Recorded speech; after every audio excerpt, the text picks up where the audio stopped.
Hello everyone and welcome to the Constructive Criticism Network. This network is here to help you improve at Magic the Gathering at every level. From Pauper Leagues to Top 1000 Mythic, we've got you covered. If you want to hear the entire network, head on over to our sponsor at PureMTGO.com, where you can hear each and every show, each and every week, and check out their sponsor, MTGO Traders, and tell them that the CCMTG Network sent you. Now sit back, enjoy the show. From YouTube, podcasts, and more, here's this week's episode from ConstructiveCriticism.com.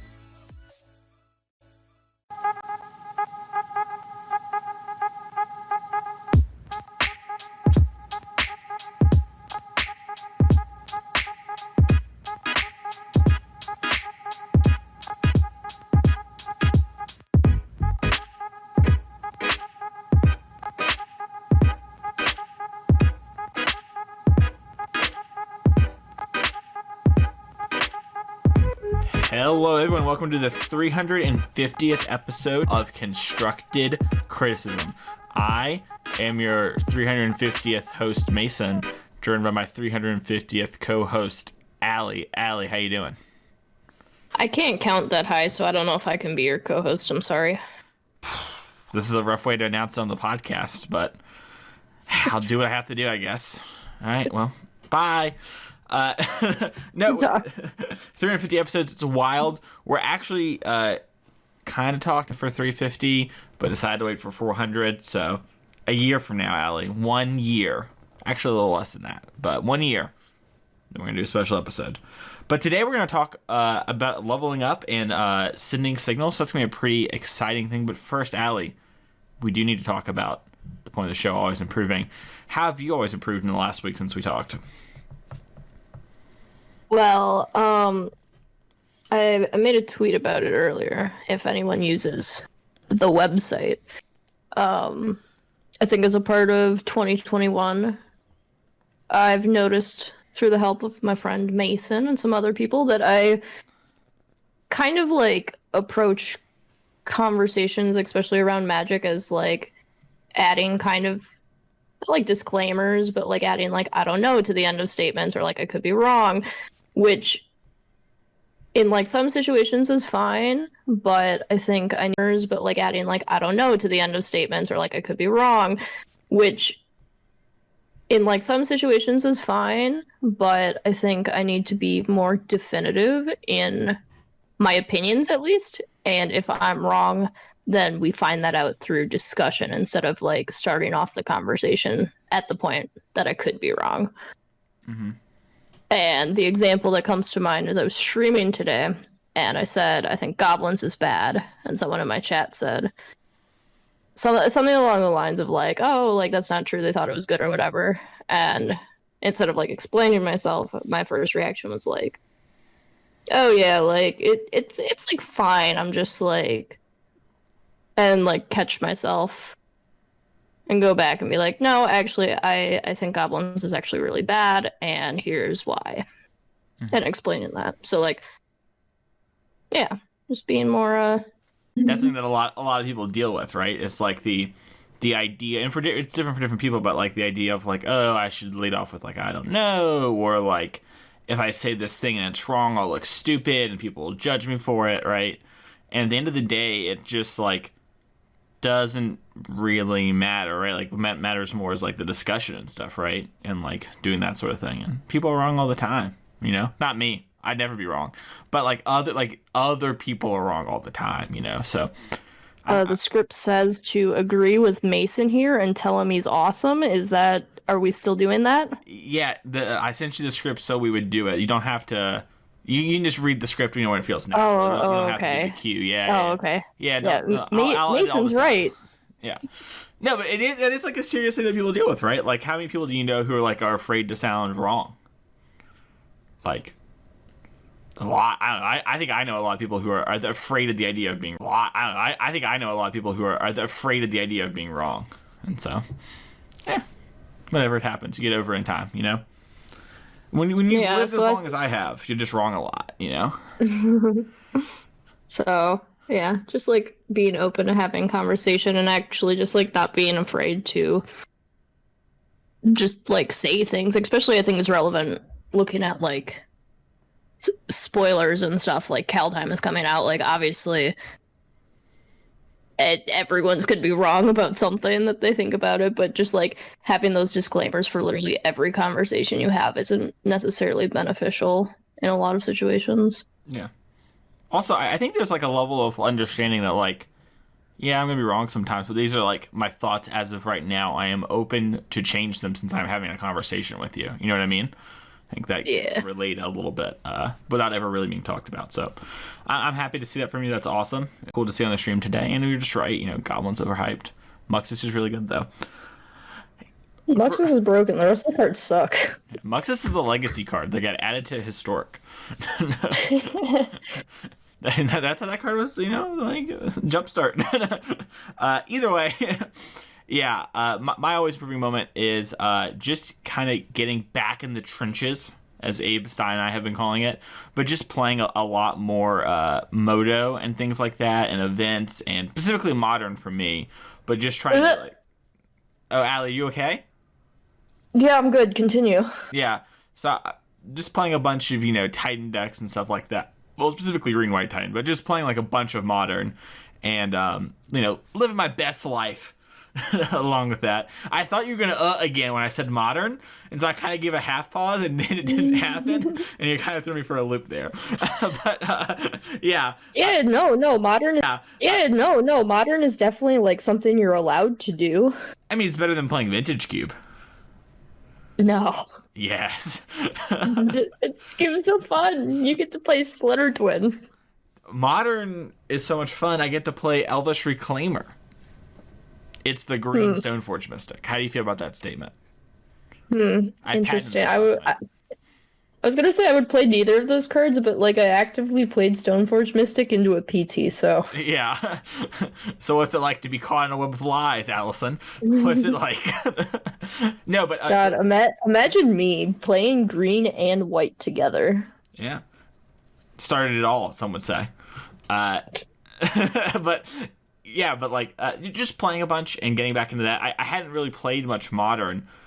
Wow, it feels like since the start of quarantine, around like, you know, April, May, and I kind of been checked out. And one of my friends let me borrow it, grinding the leagues, you know, playing a bunch every night. And it's been really fun to kind of get back in there, playing that. And it's fun to play for stakes during the week, even if they're small stakes, right? You know, it's like, oh, this is the difference in like $10 and $15 or whatever, like, you know, this match. But it is cool to do that compared to Arena, which sometimes, like, I don't really care what my mythic rank is. I know I'm going to qualify for the top 1200 thing, either SCGs or that, right? Like, it's just going to happen. I'm just not worried about it. So it's like, sometimes there aren't really stakes, and I want to play Magic for stakes. And if there's, like, right now where Magic's kind of in a lull, playing an Eternal format gives me that kind of, like, I can actually learn and do something comparative to, like, you know, Standard, where it's like, well, I could maybe learn and maybe do something, but it'll be invalidated in 3 weeks. So, like, why would I, you know?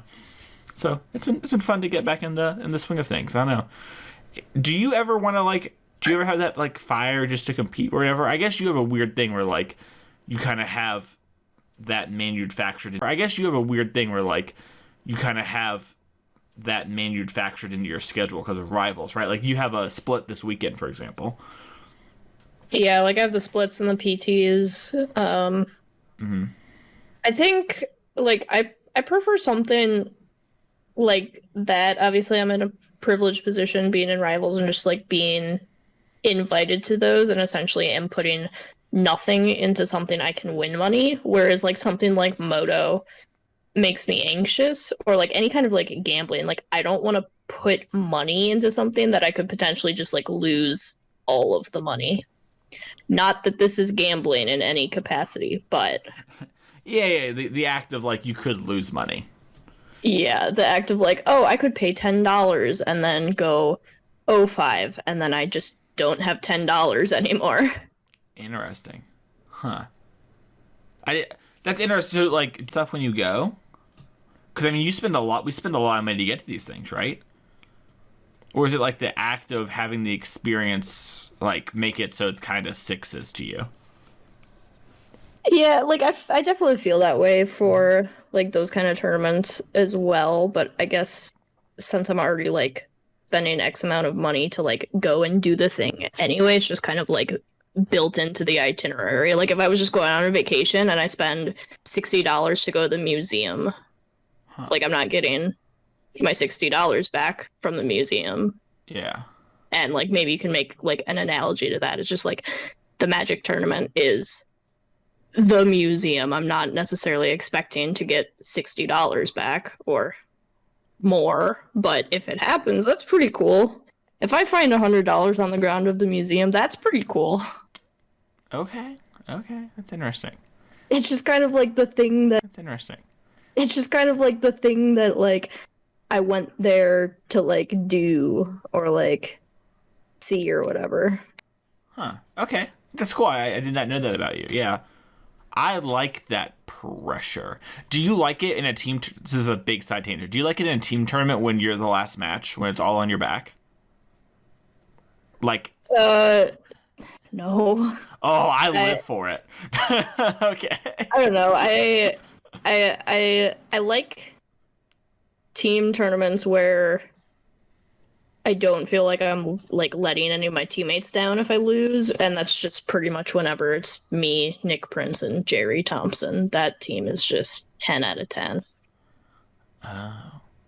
But you would, so you don't mind if it's like your match is the deciding match there. But if it was like you, me, and Harlan, you might feel a little anxious. Losing that, I would feel really bad, and I would have to like talk myself through that so it wouldn't affect me the next round, because I would feel like I was letting you guys down. Oh, okay. That's interesting. Well, I want you to know that if we're ever in a team tournament together, which I have all saved on my phone, an IOU for one. I don't know if you remember that. You have an IOU. And it's down to me. I love it. And I'll probably play better. I'm all about it. Like, team tournament. All right, Mason, we're officially teaming together then. Okay. Yeah, if it comes down to me and the pressure's on, oh my, I live for it. It's the best. You're just like, you tell me that you lose in the first 2 minutes, you got like Gristlebrand or whatever, you know?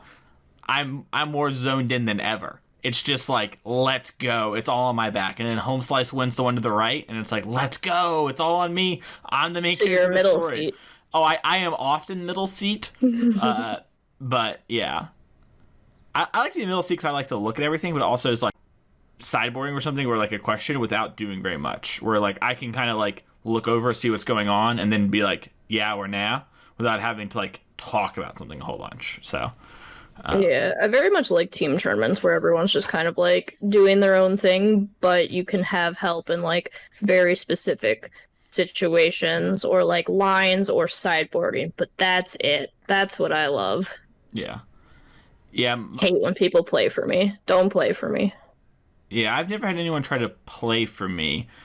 My best situation with it has been like with Kane Reinhardt, where it's like I am trying to do something and he sees that like I'm trying to figure out a complex line, and he'll weigh in if he's been watching for a while, or he will like be like, I have no clue why they did this play. Why would you do this play? Like if I've been watching the whole time type thing, you know? And so that's always been good. Yeah. But I've definitely had tournaments too where it's like I have no clue why they did this play. Why would you do this play? Like if I've been watching the whole time type thing, you know? And so that's always been good. Yeah. But I've definitely had tournaments too where it's like, actually on top of Teresa, she hadn't played much standard going into it, and she was just like, I have no clue what's going on here. You know, and it's just like, oh, they're holding up Absorb, you know, just like don't play your best card right this turn, you know? Stuff like that. So I don't know. Team tournaments are kind of fun, but I love the pressure. Long story short, this is a roundabout way of saying I love when the pressure's on. Playing for top eights, playing like if we were playing a team tournament, playing for top eight, oh dang, I would be feeling it. Especially if we got paired down playing for top eight, I'd be so in the zone. It would be unreal. I actually have a problem where if I'm playing a match and I don't feel the stakes are on, I play incredibly worse. I wonder if like I've changed it all, like with all these online tournaments. Like I don't really get that anxious anymore for any of these. Like, oh, I'm playing Magic. So I wonder if that transfers to paper at all. It might, yeah, I don't know. No, I'm just thinking back. I at the SCG Cincy with I teamed with Sarah and Julian. They both won and one lost their match really quickly. And it was all on me on standard.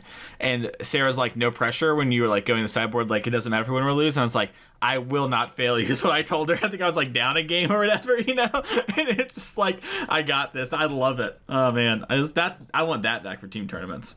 I want to win all my rounds 2-1, and I want to be the deciding game every time. But let's move on to our Patreon question this week. We spent a lot of time kind of, talking about things of what could be. Maybe we're all just a little excited to get back to Magic here, hopefully in the next year or so. But if you want to support the show, you can go to patreon.com/ccmtg, and you get to ask questions to us, and we'll answer them on the podcast. So this week I got to ask, what's your favorite card so far from Kaldheim?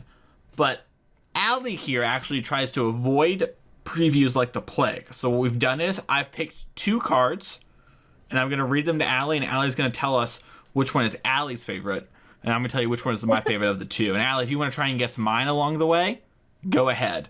So it's going to be kind of a live thing as well. So we're going to start off with a Saga. Allie requested Sagas as one of her favorite type of cards. This is called Cardew's Vicious Return. It is 2 black-red for a Saga. The first chapter is you may sacrifice a creature. When you do, Cardew's Vicious Return deals 3 damage to any target. Chapter 2, each player discards a card. Chapter 3, return target creature from your graveyard to the battlefield. If you do, put a +1/+1 counter on it, and it has haste until the next turn. So that is I got tagged in this one today. Oh, really? Yeah. Yeah, this one's One tag me was like, sacrifice. Okay, so you have some early thoughts on that one. I'm going to read you Valki, God of Lies, which listeners, I was surprised Allie did not hear about, but I checked ahead of time. So this one is going to be a fresh one for you, Allie. So this is Valki, God of Lies. It's a 1 black for a legendary creature god, 2/1. When Valki enters the battlefield, each opponent reveals their hand. For each opponent, exile a creature card. They're revealed that way until Valki leaves the battlefield. You may pay X and choose a card exiled with Valki's ability. With converted mana cost X, Valki becomes a copy of that card. But there's more, Allie. Valki has a backside that's Tibalt Cosmic Imposter. It is 2 black-red for a Planeswalker Tibalt. And Tibalt has a passive of as Tibalt enters the battlefield, you get an emblem which says you may play cards exiled by Tibalt Cosmic Imposter, and spend mana as though they are mana of any color to cast these spells. It has 5 loyalty, and you +2, exile the top card of each player's library. -3, exile target artifact or creature. And -8, exile all cards from all graveyards and add red to your mana pool. That's a lot. Yeah. Valki, God of Lies, by the way, I know there's a lot to process there. People are calling it the Uro hate card. That's why I told it to you. It's because you exile their Uro, and on your turn 3, turn your Valki into Uro, and you attack them. Bam. Oh, that rocks. Bam. What's your thoughts? What are we thinking? I like Valki. That's cool. Yeah. People are saying kind of like whatever on the Tibalt side, but yeah, I think Valki is just kind of close to being good enough. And then in the late game, if you like have a bunch of mana and you're both top decking, you would play Tibalt and you'd be like pretty happy about it. But you would never put Tibalt in your deck. So enough. And then in the late game, if you like have a bunch of mana and you're both top decking, you would play Tibalt and you'd be like pretty happy about it. But you would never put Tibalt in your deck. So yeah, that's really cool. I like these kind of cards where you're just like literally playing this card to play Valki. And then you're like, oh, it's turn like 9 and I have 7 mana. I guess I'll play Tibalt. Mm. So we're picking Valki / Tibalt? Is that okay? Yeah, I think so. It's a good one, yeah. Bird. Yeah, that's my favorite as well. I like I don't even seen it yet, but when it comes to Arena, there's like a Nordic art set, like the kind of like the fairy tale type things with like Viking runes that they had modern day. I can't remember if they said modern day Vikings or inspired by old Viking art, but they have like runes on the side for each of them that are really cool. And I like Valki / Tibalt's ult for that one. It's pretty cool. Vorinclex is my favorite card. I won't go into too much detail, but I think so far that's the card that has me the most excited to do crazy stuff. Allie, did you even know the Phyrexians are on this plane until just then? I did. I heard about Vorinclex. Okay. Yeah, I guess the website did break for like an hour or two. That's fair. Alrighty then. Well, thank you so much for supporting us on patreon.com so we can do kind of fun segments like that and talk about this sort of thing and answer your questions on the show.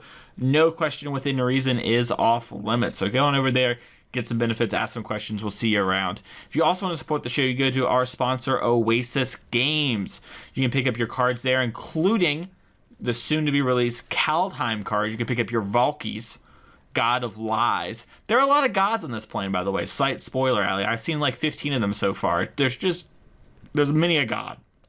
It's throwing me off. And I remember in God's first game of Magic back in my day, they were like enchantments and creatures, and now they're flipping them so far. There's many a god.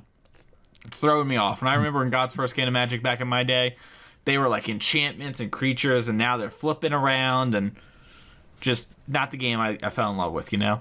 But you can pick up all those gods at oasisgames.com. Use code CCMTG at checkout and get 4% off every order, and use code Would That Be Good at checkout your first time to get 15% off. So you can pick up a bunch of cards there for the soon heavily return of Magic. Ellie, it's very exciting.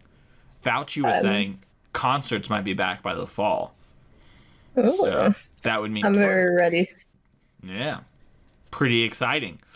All right. Well, Allie, let's talk about our main topic for this week, our training grounds, the act of telling a story and signals. So, Allie, when I talk about signals and storytelling, what exactly do I mean when I'm saying that to our listeners? In paper, kind of like the little like clues that someone can give you about their draw, like if they sigh or if they like grab their graveyard to start looking for something. But then for me it would be more looking at like things that you can tell on like Arena or Moto, like what does your opponent's play say about the contents of their hand or their game plan or what they're going to draw or like what they are hoping their out is or something like that, just from a simple like play of one card and how we can parse that information. Exactly. Yeah, it was funny. Maybe I was telling someone else about this, but when I first like kind of had this idea, and I mentioned it in my article for Card Kingdom, you can go over there and check out an article where I kind of talk about this a little bit.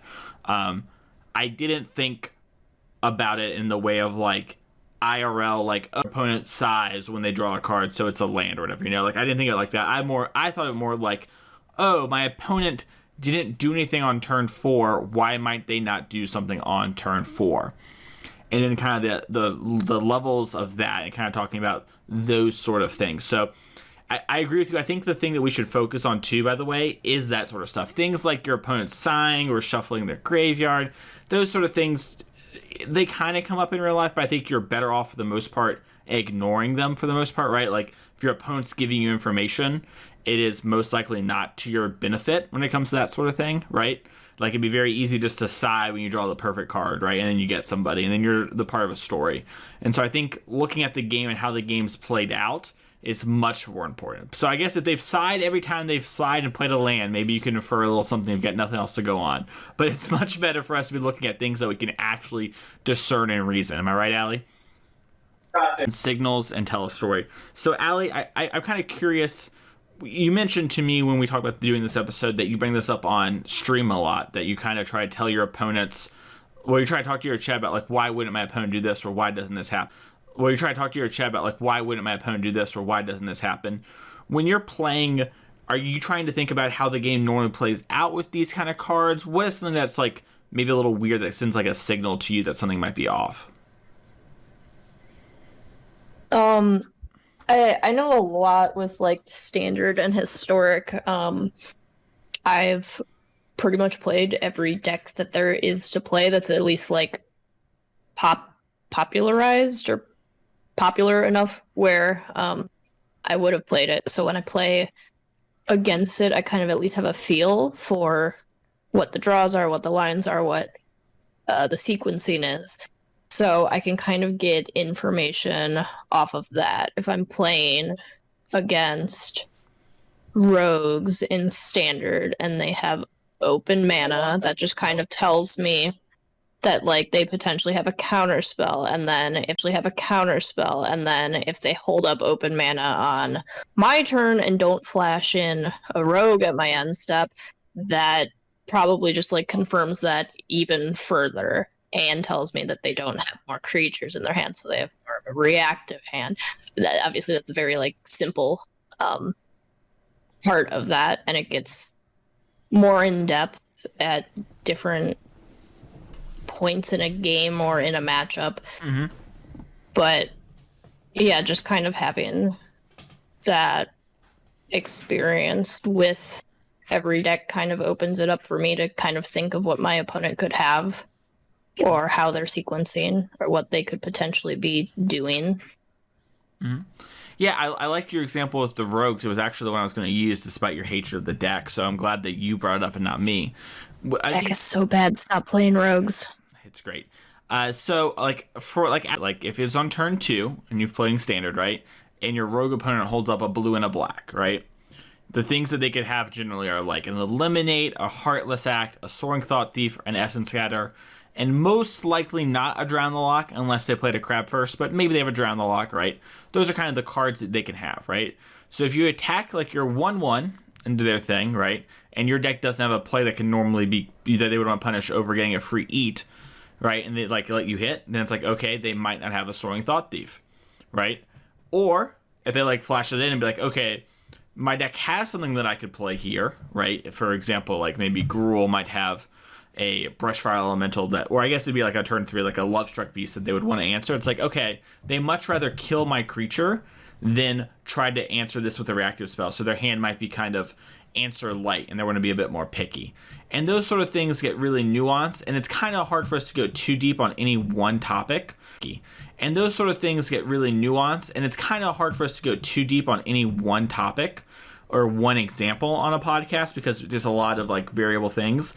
But you're telling each other a story, right? Like if I let the 1/1 hit me when my 1/3 could block it, that means, okay, either I don't value the damage from the 1/1 or I value something else happening. And those sort of things are the things that you can infer from a game, and you can figure out what the opponent is trying to do and what they might have in their hand. And the kind of the thing that this sort of does is it kind of tells a story, right? It's like, okay, he didn't eat my creature. He didn't play anything at end of turn. All right, maybe Mason has some Essence Scatters and Eliminates in his hand, right? And now you're kind of forming a pattern, right? Because you're like, okay, he doesn't have Soaring Thought Thief, so I know his hand doesn't look like this. And you're building this narrative for yourself, and your opponent is helping build that narrative, right? When they don't do that, there's a story being told between, for I guess in this case, I'd be like, okay, they know I don't have Thought Thief here. And now we start playing the game, right? And this is kind of one of those things that I think gets talked about a lot, and a lot of people are very interested in the idea of like sending signals, or the kind of more fancy version of this is like mind tricking people, right, Allie? Where it's like, I had a Thought Thief that I wanted to use on the next turn, but this turn I wanted to counter this, and you know, and they really like that kind of tricky stuff. But whatever, that doesn't really matter. What matters is like getting to the point where you can understand this, and then you can kind of work on those other things, right? But do you agree with what I've said so far about like the idea of how the narrative works between both players, and you're both part and telling each other a story? Yeah, I also think a little bit of a side tangent. I think the example that you brought up with like the Soaring Thought Thief there is really good too, and gives you further information not only of what you could potentially, if you're taking the 1 damage and not flashing in the Soaring Thought Thief right away to block. It also tells me what kind of player you are. Like you said, you don't. Yeah, like that 1 life loss is not important to you. It's not detrimental to you. So I read from that you're a much more patient player, or that you're more knowledgeable about your deck and you value holding up a counter spell, and you can flash in your creature at the end step. So like that's giving me information about you and how you play too, which I think is important. Yeah. And the same for if they flash it in, right? And it's like, well, you needed to count this Lovestruck Beast, right? Like this thing's gonna beat you, right? or whatever, like if that's the truth of the matchup. Like same for if they flash it in, right? And it's like, whoa, you needed to counter this Lovestruck Beast, right? Like this thing's gonna beat you, right? Or whatever. Like if that's the truth of the matchup, you're like, okay, maybe they're less well versed in this matchup. If they do have a counterspell in hand, maybe they're more impatient, kind of like you said, right? And those sort of things matter a lot when you're playing. Just like Allie's saying, right? Like every time you play someone, they're a person with thoughts and feelings and ideas, right? And they're not some robot. They're not some nameless opponent or whatever. They're a person. And playing the game the way they are playing and understanding how they are playing is an important part. And understanding what they could be having, why they're playing the way they are, can lead to some pretty important things, right? Like, if you're a deck that needs to sequence your spells against, like, maybe a counterspell deck, right? Understanding why, or understanding how your opponent thinks, I should say, then lets you know why you should sequence your spells in a certain order, right? Like, if, let's say over the course of a match, I'm playing against Allie. The 1-1 side, the front side, Allie is like, negate Essence Scatter. Not today, you know, and just keeps going at it. I might think that Allie really values that card in the matchup, and I might not actually value that card in the matchup that highly, right? So when I draw my card like Klothys, I might be like, okay, let me try casting the Lovestruck Beast on the 1-1 side. Allie's shown that she'll negate it if she can, and if Allie negates there, it's like, boom, I'll stick my Klothys. I think this card actually matters. And you can do sort of things like that, where you can understand how the game goes, and then from that sort of point, you're kind of understanding the narrative of the game. I always think of it as a narrative. I understand that some people see it differently. Is that how you think of it, Allie? That might be an important thing, because there are other ways to kind of visualize this. Some people call it the story. Some people call it the flow of the game. I call it the narrative, because I see it like each game is its own story, but that's me. Yeah, I guess I've never thought of it that way before. But I think that's a really interesting way of going through it. I don't know how I've really thought about the game in that aspect, but I do agree with you. It does kind of flow and tell a story. Mm-hmm. Yeah. I think it's important when we're talking about this to kind of talk about why it's so important. And I've kind of mentioned a few little things, but I think we really should nail this home, because it's such an important part of the game. And it's something that I think a lot of people don't quite, it's not only is it hard to learn and it's hard to teach to someone, it's something that is hard to have conversations about, right? Because a lot of the times when you're having conversations about this, the other people think, oh, you're not thinking objectively about the game, or you're not thinking this, or they're not there, so they don't understand, or they don't get the kind of the news. And playing the game and being active in your story that you're telling each other is hyper important, because it gives you context for the game, right? Like, in the same way that if you're at a team tournament, like we talked about earlier, right, where Allie said, like, I don't want my teammates to play for me, but if they have like sideboarding advice or something like that, I really want it. You don't want your teammate to jump in mid-game if they haven't been watching and say, like, oh, I think you should do this, objectively this. But it's like, okay, no, over the course of this match, in the last couple turns, they've been holding their mana up. They would let me hit them with this little creature. I don't think I should cast this spell. I'm pretty sure they have Absorb, right? And like that sort of thing is something that you get for playing your games and being an active participant in your game, right?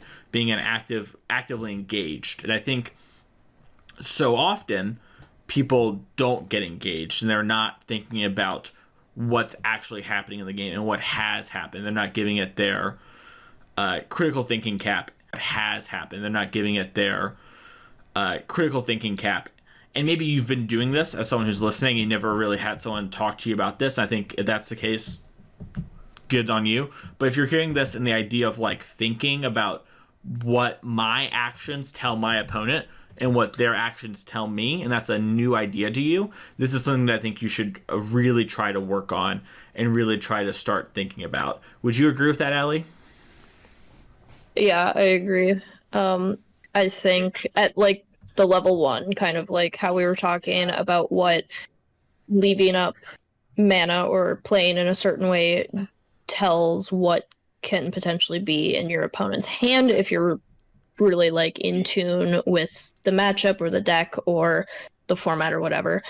And I think that's just like level 1 of importance, of kind of parsing out the actual game and gameplay that happens there. And then the level 2 is also understanding what that says about your opponent too, and how they play, and how you should sideboard, because if they're a Gruul player but they're playing much more conservatively than the average aggressive Gruul player, you definitely want to sideboard differently against them than you would the aggressive player.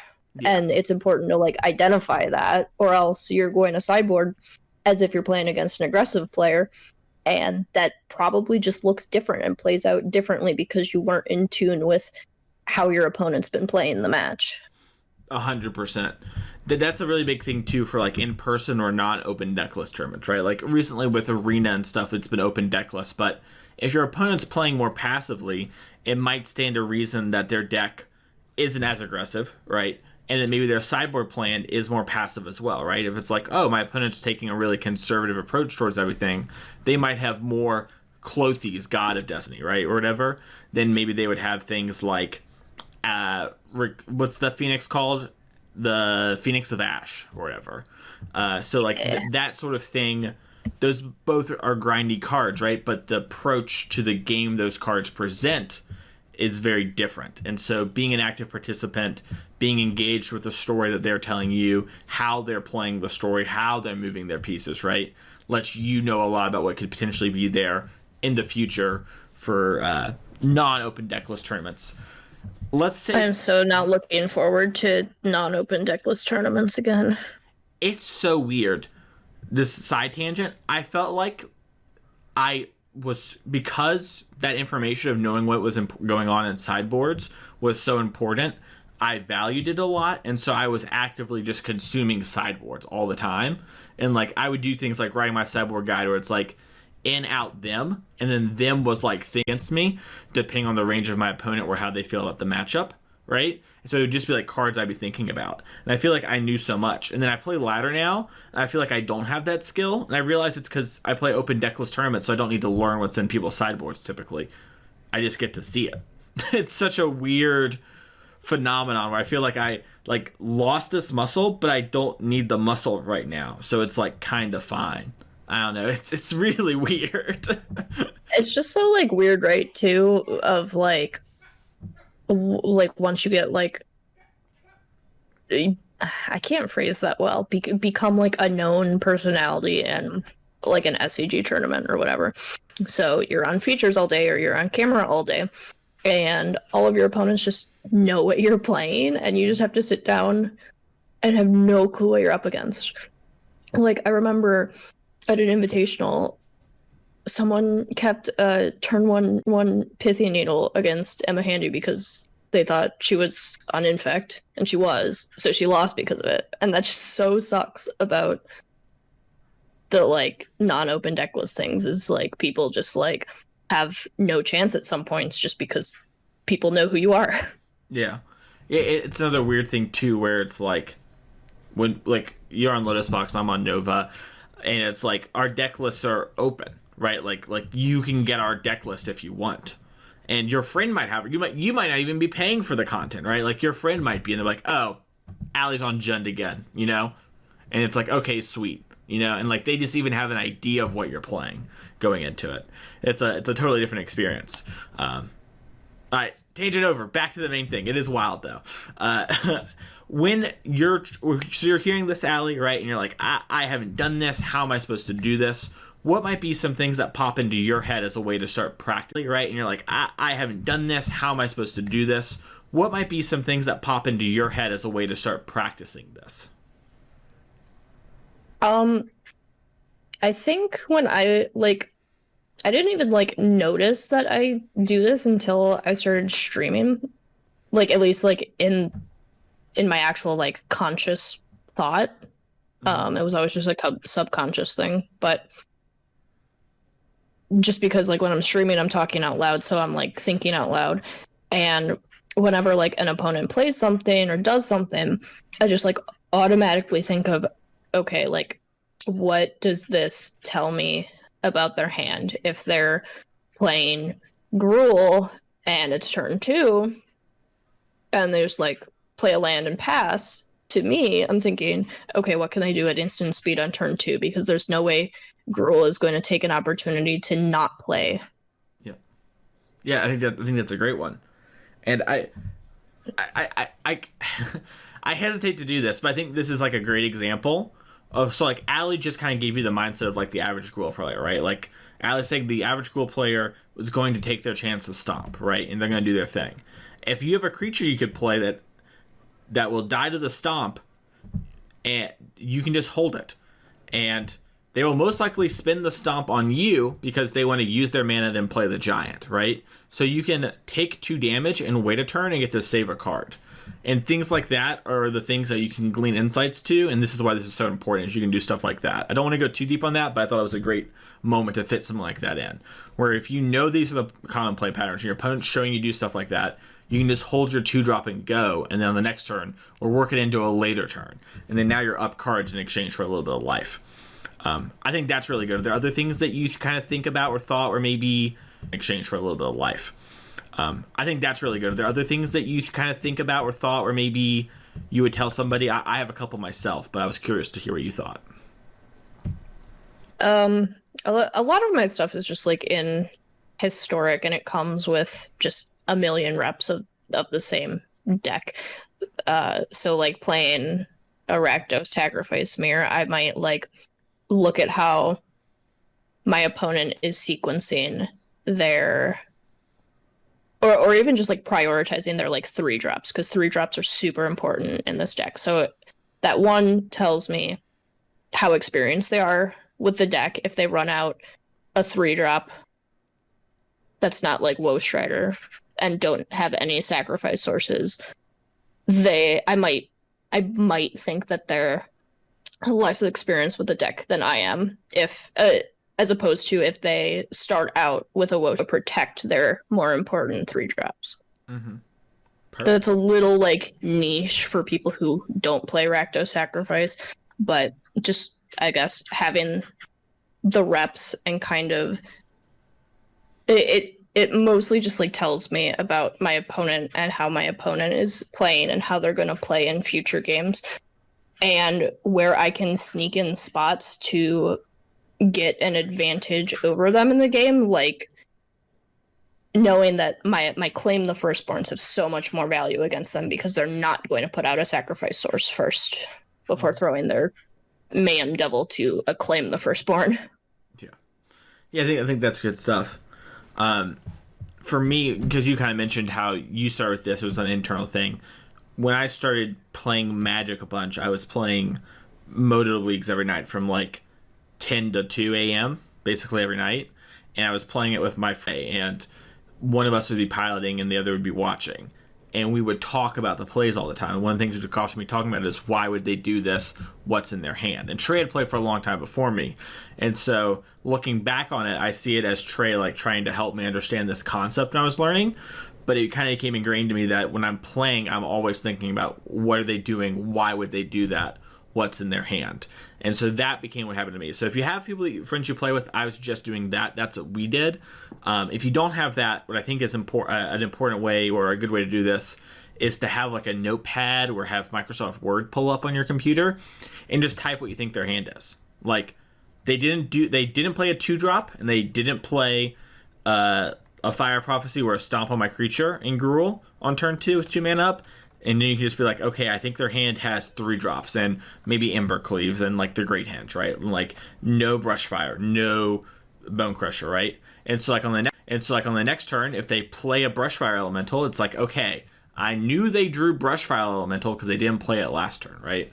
And just things like that, right? Like if your opponent's playing an Elves deck, and turn 1 they don't play Llanowar Elves, and turn 2 they play a Llanowar Elves and a land and say go, what might they have drawn for turn, Allie? Do you think it's Llanowar Elves? Just things like yes. that. Right, congratulations! And just things like that are super minor, but they add up a lot, right? And they can really help you. They can really help you in the game as well, Where if you're actively thinking about that sort of thing and you make that your goal when you're playing, then you're going to get a lot better really quickly at that thing. You might lose games, or your games might take longer because you're doing this sort of thing, and you're going to have the wrong read some percentage of the time, maybe even a lot more at the start. But you'll start to understand if you can review it that with a critically and fair eye and not judge yourself too harshly for getting it wrong, since everyone gets it wrong sometimes. Just understand that about yourself and do that, and I think that you serious dividends in your game, and it'll be super helpful. And then when IRL Magic comes back in real life, you're just going to be juiced. Rock Lee leg weights off. It's going to be insane.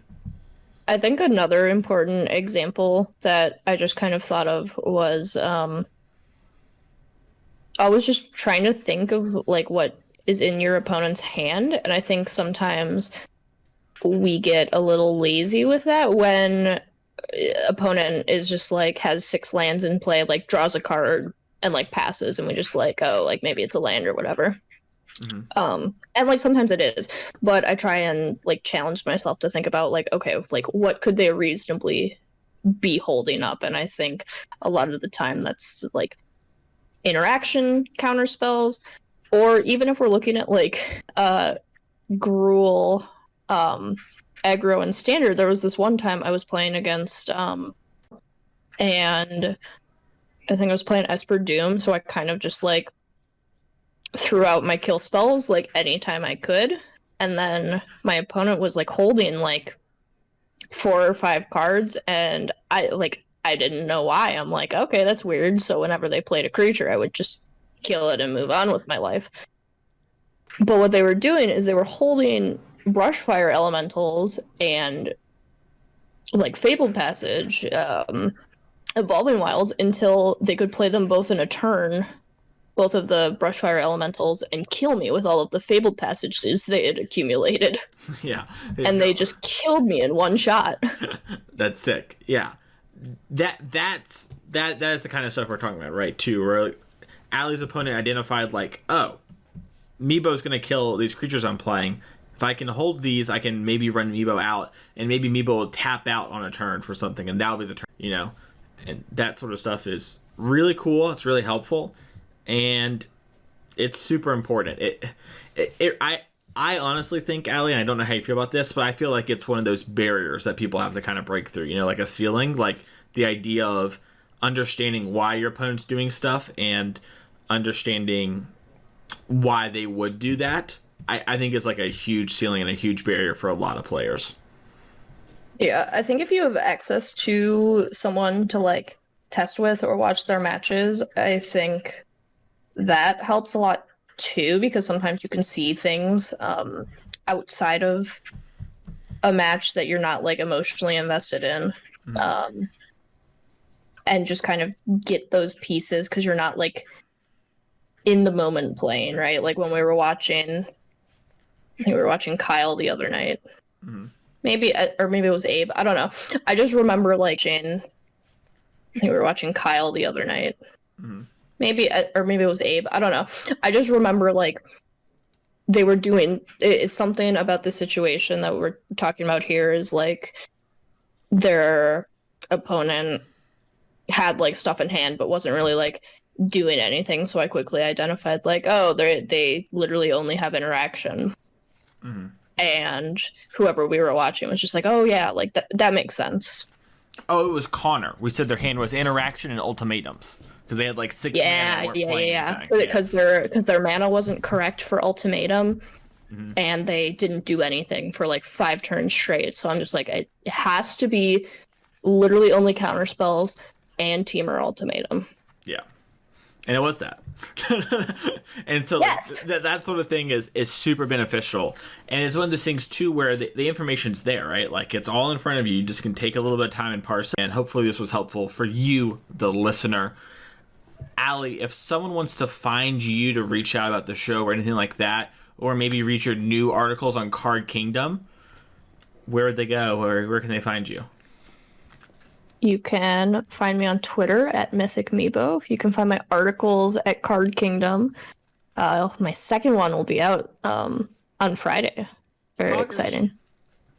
And you can watch me stream every weekday on twitch.tv/mythic_Meebo. Word. You can find me writing each and every week also on Card Kingdom every Thursday at cardkingdom.com/Mason Clark. And you can find me on twitter.com at Mason E. Clark. And you can find the podcast here each and every week. And follow the podcast on Twitter at CCMTG. Thank you all so much for listening to this week's episode of the show. We'll be back for next week for another episode of Constructed CCMTG. Thank you all so much for listening to this week's episode of the show. We'll be back for next week for another episode of Constructed Criticism.